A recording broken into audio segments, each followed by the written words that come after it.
आज मसीह वंदना में हेलो मसीह वंदना।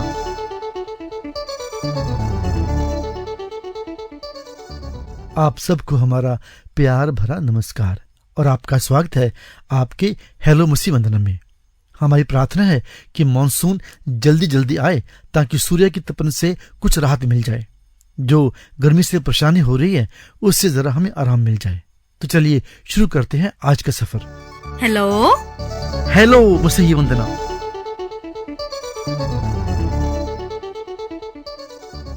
पिछले हफ्ते मैं आपसे बात कर रहा था कि हमारे मसीह जीवन में पहचान या परख होना कितना जरूरी है। जरा सी लापरवाही हुई दुर्घटना घट जाती है। फिर विरोधी अर्थात शैतान तो हर समय इसी ताक में ही रहता है कि कैसे मसीह विश्वासियों को उनके मसीह जीवन के लक्ष्य से दूर ले जाए। शैतान के पास ऐसा करने के लिए एक बहुत बढ़िया नुस्खा है जो वो हर समय लागू करने का प्रयास करता है। आज हम शैतान की चाल या नुस्खे को देखेंगे एक नाटक के रूप में, परंतु पहले प्रस्तुत है ये गीत।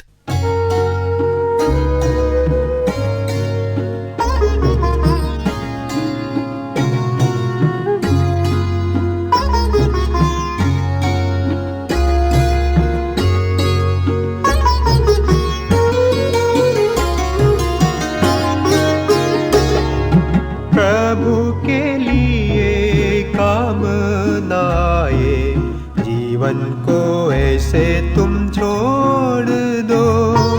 गुलशन में रहकर खुशबू न देवे, फूलों को ऐसे तुम तोड़ दो। प्रभु के लिए काम नाए, जीवन को ऐसे तुम छोड़ दो।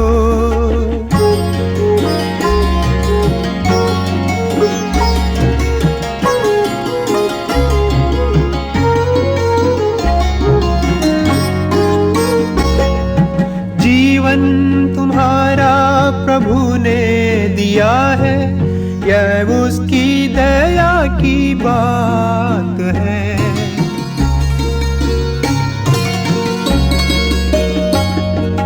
जीवन तुम्हारा प्रभु ने दिया है, यह उसकी दया की बात है। उज्ज्वल तुम्हारा भविष्य रहेगा अगर तुम्हारे वो साथ है। अपने जीवन के भेदों को समझो, प्रभु को भाए वे मोड़ दो। प्रभु के लिए काम नाए, जीवन को ऐसे तुम छोड़ दो।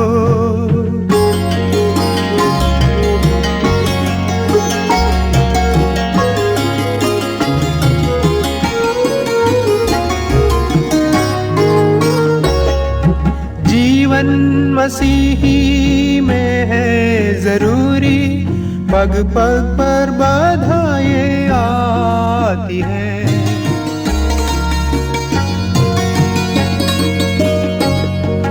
जीवन मसीही में है जरूरी, पग पग पर बाधाएं आती हैं। जितना संभल कर आगे बढ़ोगे, उतनी रुकावटें आती हैं।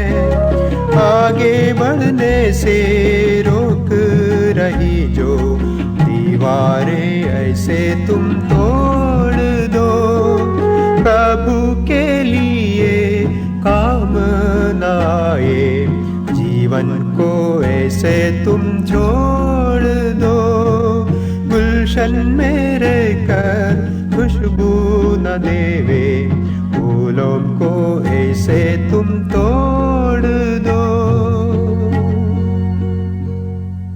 गीत से पहले मैं शैतान के नुस्खे यानी एक चाल की बात कर रहा था।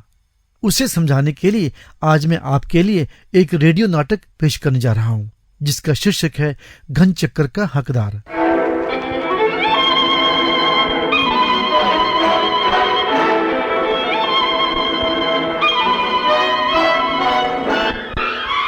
होशियार, सावधान, सम्मान और भय से अपने सरों को झुकाइए। तमाम हत्यारों, चोरों, व्यभिचारियों और दुष्ट लोगों के सरताज प्रेम, अहिंसा, करुणा और त्याग रूपी परमपिता परमेश्वर के घोर शत्रु, तमाम अपराधी संसार के महान सम्राट और इस घोर नरक के नरकपति दुष्ट राज इब्लीस दरबारे खास में तशरीफ ला रहे हैं।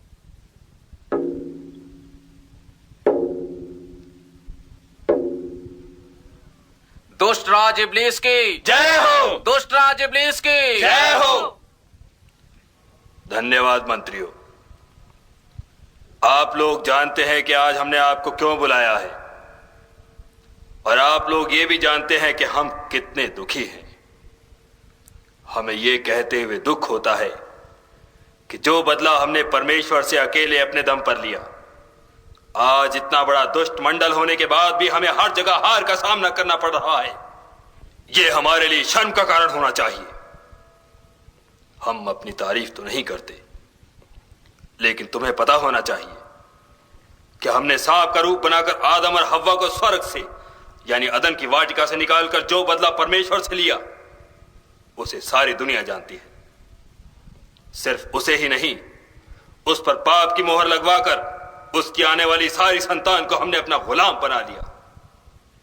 लेकिन इस प्रजातंत्र के जमाने में हमने भी मंत्रिमंडल पर विश्वास किया और बहुत धोखा खाया। आज आप लोगों के होते हुए भी हजारों मसीही प्रचारक, हजारों इवेंजलिस्ट, हजारों पादरी रेडियो से, मीटिंग से, कन्वेंशनों से मेरे शत्रु परमेश्वर का सुसमाचार दुनिया को फैलाने की पूरी कोशिश कर रहे हैं, और तुम चुप करके देख रहे हो। दुष्टराज क्षमा कीजिए, हम चुप रहने के अलावा कर भी क्या सकते हैं? वजह? क्योंकि वो प्रभु यीशु के नाम और उसकी जय गाते हुए लोगों से यही कहते हैं कि यीशु ने शैतान तक को हरा दिया। क्या ये सच है? चुप रहो महामंत्री, हमें याद मत दिलाओ अपने अपमान की। अगर नरकाधीश इब्लीस ने जिंदगी में किसी से हार खाई है तो इस परमेश्वर के पुत्र यीशु मसीह से, जिसने मौत पर विजय पाकर हमारे माथे पर कलंक लगा दिया। और सच यही है कि उसने इन पापियों यानी हमारे गुलाम इन धरती के इंसानों के पाप के बदले अपना खून बहाकर इनकी सजा भुगत ली और इनको पापों से मुक्ति का अधिकार दे दिया। जो कोई उस प्रभु यीशु के पास जाकर उसको अपना मुक्तिदाता मान लेता है तो उसके लिए हम भी कुछ नहीं कर सकते, क्योंकि हम खुद उससे हार खाए हुए हैं। महाराज, तो पहले लोगों को उसके पास जाने से रोका जाए। बिल्कुल ठीक, आप ठीक कह रहे हो महामंत्री झूठनाथ। क्या इसका कोई उपाय है तुम्हारी समझ में? बिल्कुल महाराज, वो जिस पिता से मुक्ति का इतना बड़ा अधिकार पाए हुए हैं, उसी पिता का पत्ता साफ कर दिया जाए। तुम्हारा मतलब? यानी ये कह दिया जाए कि परमेश्वर है ही नहीं, ना रहेगा बांस और ना बजेगी बांसुरी। तो क्या लोग ये मान सकेंगे कि परमेश्वर है ही नहीं? महाराज, आप ही ने तो मुझे बताया था कि एक झूठ को अगर बार बार दोहराया जाए तो वो सच बन जाता है। नहीं महामंत्री झूठनाथ, नहीं। दुनिया इतने बड़े झूठ पर विश्वास नहीं कर सकती। क्यों महाराज? क्योंकि जिस परमेश्वर के गवाह ये आसमान, ये धरती, ये सूरज, ये चांद, ये तारे हैं, जिस परमेश्वर के गवाह ये दिन, ये रात, ये ऋतुएं हैं, उस परमेश्वर को तुम नहीं मार सकते, कभी नहीं। आपका ये झूठ आपको ही डुबा सकता है झूठनाथ। तुम्हारी बात से हमारी चिंता दूर नहीं हो सकती, कभी नहीं। महाराज, अगर आपकी आज्ञा हो तो ये दासी भी कुछ कह सकती है। कौन? कुम्हारी कुटनी चंडाली का? महाराज, कहो। हमें तुम्हारी समझ और तुम्हारी त्रिय चरित्र पर काफी भरोसा है, क्योंकि आदम से लेकर सुलेमान और दाऊद जैसे अनेक परमेश्वर के विश्वासियों को गिराने में जो मदद तुमने हमारी की, उससे खुश होकर हम तुम्हें बहुत जल्दी राजश्री पुरस्कार देने की सोच रहे हैं। महाराज, ये बातें तो पुरानी हो चुकी हैं। मैं तो आज के जमाने में भी बहुत कुछ कर सकती हूँ। सिनेमा घरों में, होटल क्लबों में ब्यूटी बनकर, स्कूल और कॉलेज में फैशन बनकर, घर की पत्नी के मन में चुगली, जलन, लालच और जेवर का मोह बनकर, सड़कों, बाजारों, गलियों और बागीचों में मॉड बनकर और अपने शरीर की नुमाइश कर लोगों के मन में रोमांस जगा सकती हूँ। और मैं साड़ी को नाभि से नीचे और ब्लाउज को पेट के ऊपर खिंचवाकर हजारों आदमियों के हृदय को बेचैन कर सकती हूँ। शाबाश चंडालिके, लेकिन तुम्हारी ये शक्ति कुछ प्रतिशत तक हमारी समस्या सुलझा सकती है, पूर्ण रूप से नहीं। क्यों नहीं महाराज? क्योंकि तुम्हारे बारे में परमेश्वर की बाइबल में बहुत कुछ पहले ही चेता दिया गया है, इसलिए तुम समूचे आदमी को मेरे लिए नहीं ठग सकती।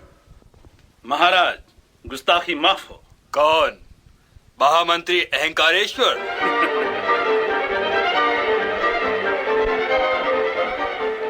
मैं आपसे ही पूछने की सोच रहा था, क्योंकि धन दौलत, सोने चांदी, कुर्सी, गद्दी अनेक रूपों में जाकर सदियों तक लोगों के दिल में जो अहंकार तुमने जगाया, उसने लोगों को परमेश्वर के पास जाने से रोके रखा। आप सही फरमाते हैं महाराज, लेकिन आज के जमाने की हवा कुछ और है। क्या मतलब? मतलब ये कि इन मसीही प्रचारकों ने धन दौलत, मान सम्मान, कुर्सी गद्दी को शैतान का मार्ग बताकर लोगों के मन भरमा दिए हैं। तो तुम्हारा मतलब ये है कि धन दौलत कुर्सी गद्दी से लोगों में अहंकार नहीं जागता? जागता तो है, लेकिन उतना नहीं। ओह, ये बहुत दुख की बात है। लेकिन आप चिंता ना करें महाराज, हम भी आखिर शैतान के महामंत्री हैं। अब हमने भी वो चाल निकाली है कि... कौन सी चाल? जल्दी बताओ। वही गुड़ देकर ऊंट मारना या दोस्त बनाकर पीठ में छुरा भोंकना। हम समझे नहीं। महाराज, आप तो जानते हैं जिस प्रकार परमेश्वर अपने इकलौते बेटे यीशु को प्यार करता है, उससे भी बढ़कर मनुष्य अपने अहंकार, अपनी खुदी यानी अपने आप को प्यार करता है। लेकिन इससे क्या होगा? इसी अहंकार को भड़काने के लिए मुझे उनके अंदर घुसना। ओह, ऐसा आपने कई बार किया है, इसमें नयापन ही कहां है? नहीं सरकार, इस बार उसको परमेश्वर का विश्वासी भी बना रहना होगा और अहंकारी भी। ओह, तो इसका मतलब है कि बाहर से तो वो परमेश्वर का विश्वासी दिखे, लेकिन अंदर से वो अहंकारी, घमंडी और दंभी हो। दूसरे शब्दों में वो हमारा ही आदमी हो। बिल्कुल आपने ठीक समझा महाराज। लेकिन अहंकारेश्वर, ये तो बहुत कठिन काम है। क्या दो उल्टे रास्ते कभी एक साथ मिलते हैं? हमारी समझ में कुछ नहीं आता, आखिर ये सब होगा कैसे? महाराज, इस बार मुझे परमेश्वर के विश्वासी जनों में घुसकर यह कहना होगा कि परमेश्वर भी है और तुम्हारा यीशु मसीह भी है, और जो कुछ तुम कहते हो वो सब सच है। और हां, प्रचार में हम उनके साथ जाएंगे और उनके मन में ये बाल डाल देंगे। मसीही लोग और प्रचारक कहेंगे कि बाइबल के बारे में मैं कहता हूं, बाइबल के पदों में मैं सबसे अच्छा इंटरप्रिटेशन दे सकता हूं। मेरे बराबर ज्ञान, मेरे बराबर भक्ति और किसी की नहीं। मेरी बात सत्य है।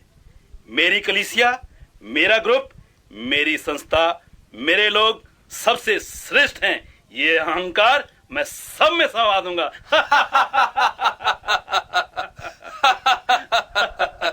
अहंकार जी, ये तो एक पंथ दो काज हुई, यानी रिंद के रिंद रहे, हाथ से जन्नत न गई। वाह वाह, कमाल ही कर दिया महामंत्री। काश ये सब हो जाता तो परमेश्वर भी कहता वो किसके पाले पड़ गया। अच्छा, ये बात बताओ मंत्री, इन लोगों की पहचान कैसे होगी? मैं समझा नहीं महाराज, आप क्या कहना चाहते हैं? मतलब साफ है, यही कि सच्चे विश्वासियों या प्रचारकों और हमारे भेजे हुए प्रचारकों में क्या फर्क होगा? हम कैसे पहचानेंगे इन्हें? महाराज, ये लोग बहुत अच्छे कपड़े, हो सकता है विदेशी कपड़ों में सजे, शैम्पू किए चमचमाते बाल और चिकने गालों से सजा हुआ मुस्कुराता चेहरा, ये लोग गरीब और फटे हाल मसीहों की बस्तियों में जाएंगे, जिन बेचारों को पेट भर खाना और तन भर कपड़ा भी नसीब नहीं होता। तो इनकी इस फैशनेबल पर्सनालिटी से वो बेचारे गरीब लोग बहुत ही प्रभावित हो जाएंगे। क्यों? प्रभावित ही नहीं, भौचक्के रह जाएंगे महाराज, भौचक्के। उन लोगों पर इनकी बाइबल का कुछ भी असर ना होगा, बल्कि उनकी पर्सनैलिटी का ज्यादा असर होगा। ये बाइबल खोलकर प्रभु यीशु के प्यार की बातें तो करेंगे, लेकिन उन गरीबों को अपने और अपने धन के पास तक फटकने नहीं देंगे। इससे क्या असर पड़ेगा उन लोगों पर? तब इनका ये दोहरा रूप देखकर लोगों का विश्वास परमेश्वर से बिल्कुल खत्म हो जाएगा, और अगर खत्म नहीं हुआ तो कम जरूर हो जाएगा। वाह वाह मंत्री जी, आपने तो हमारी मरी हुई आशा को एक नया जीवन दे दिया। जी तो करता है कि आपको। ठहरिए महाराज, ठहरिए।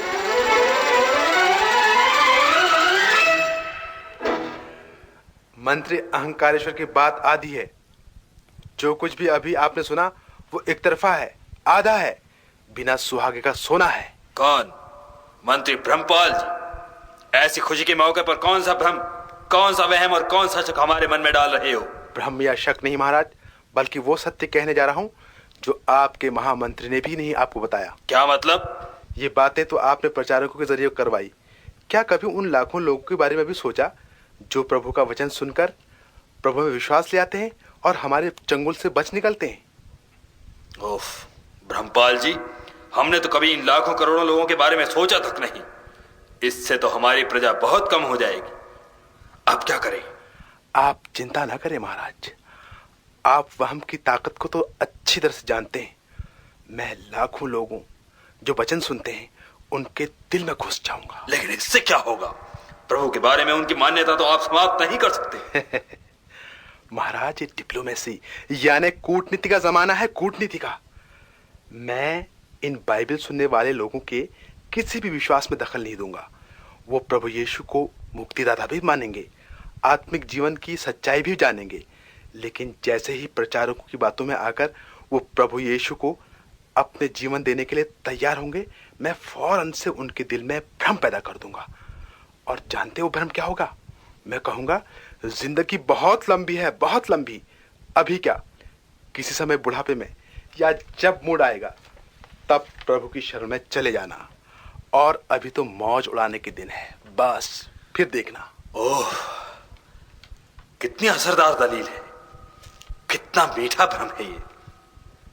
इससे तो सारी की सारी पीढ़ी फिर कभी के चक्रों में उलझकर भटकती रहेगी और अंत में हमारे ही पास आ जाएगी।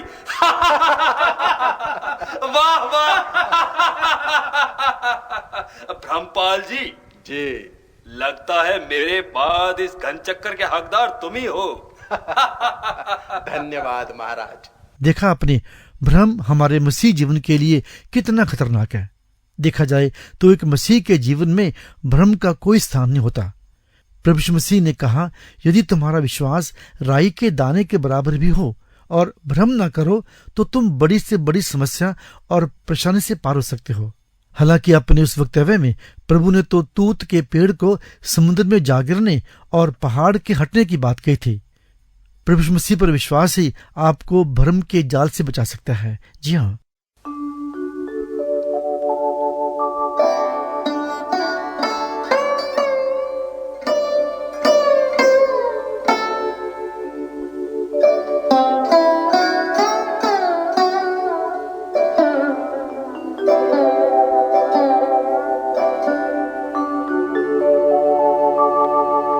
राही चलता जा, राही चलता जा, प्रभु तेरे जो साथ है। राही चलता जा,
भटक ना जाना, यही है वो रास्ता, ले जाएगा तुझको मिलने दुनिया के राजा से। कहीं तुम भटक ना जाना, यही है वो रास्ता, ले जाएगा तुझको मिलने दुनिया के राजा से। वही तेरी मंजिल, वही है सहारा, राही चलता जा, राही चलता जा। प्रभु तेरे जो साथ है, राही चलता जा, राही चलता जा, राही चलता जा। प्रेरित पौलुस अपनी पत्री में लिखते हैं कि भ्रम के प्रति सावधान रहना अति आवश्यक है, क्योंकि शैतान भी ज्योतिर्मय स्वर्गदूत का रूप धारण करता है। इसलिए प्रभु यीशु मसीह के वचन और विश्वास के साथ हमेशा दृढ़ रहें।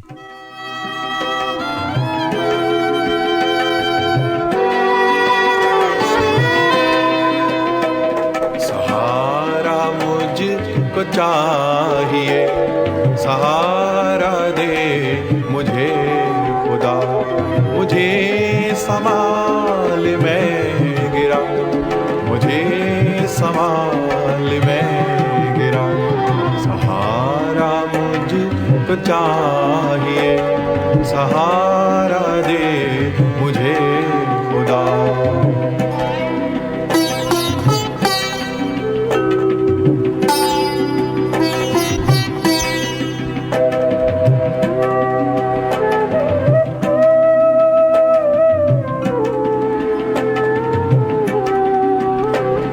कठिन है रास्ते बहुत, हर एक ही मोड़ पूरी खतर, अंधेरे सायों को हटा, दिखा दे मुझको अब शहर, मुझे संभाल मैं गिरा, मुझे संभाल मैं गिरा। सहारा मुझको चाहिए, सहारा दे मुझे खुदा।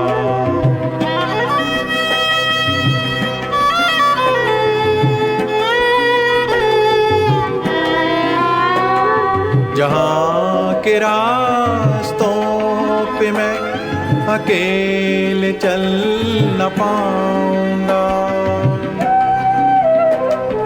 अगर जो चाह चलना भी फिसल के गिर मैं जाऊंगा, मुझे संभाल मैं गिरा, मुझे संभाल मैं गिरा। सहारा मुझको चाहिए, सहारा दे मुझे खुदा।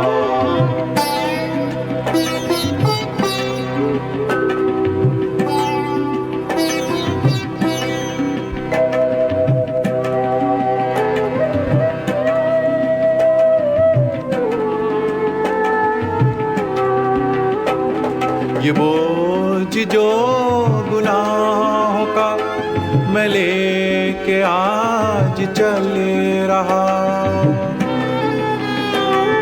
उतारेगा अगर कोई वो तू ही तो है आए खुदा, मुझे संभाल मैं गिरा, मुझे संभाल मैं गिरा। सहारा मुझको चाहिए, सहारा दे मुझे खुदा, मुझे संभाल मैं गिरा, मुझे संभाल में गिरा, सहारा मुझको चाहिए, सहारा दे मुझे खुदा। मसीह वंदना की टीम हमारे सभी श्रोता बहन भाई के लिए प्रार्थना करती है कि आप हमेशा भ्रम के जाल से स्वयं को बचाते रहें। इसी प्रार्थना के साथ आज का सफर बस यहीं तक। आज के कार्यक्रम के प्रति अपने विचार हमें अवश्य लिखकर भेजें। हमारा व्हाट्सएप फोन है 931-947-3370, 931-947-3370, और हमारा ईमेल है info@masihivandana.org। और अब अगले शनिवार को आपसे फिर मुलाकात होगी एक नए विचार के साथ। तब तक अपने रेडियो व मीडिया साथी अनिल धारीवाल को इजाजत दें। फिर मिलेंगे। नमस्कार। हेलो हेलो मसीह वंदना।